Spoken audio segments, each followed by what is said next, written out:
terms of cinematography, depth of field is a term used to describe how much of the image is in focus. In this shot, there is a large depth of field. Everything in the image is sharp and in focus, the foreground, the background, and everything in between.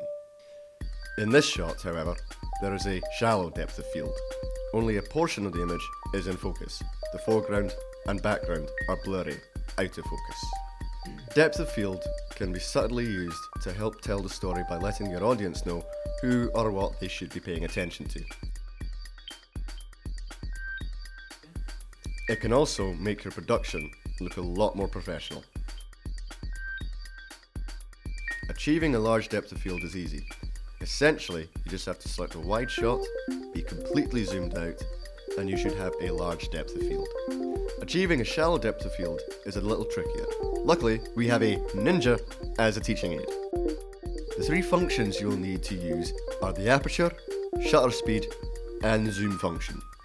The aperture controls how much light is let into the camera and is controlled by f-stops. The lower the f-stop, the more light is allowed into the camera. It is important to have the aperture as wide open as possible to get a shallow depth of field. Set the f-stop to 1.4. This will open up the iris as far as it will go and allow plenty of light in. You will probably find that the picture is now very overexposed. This is where the shutter speed comes in.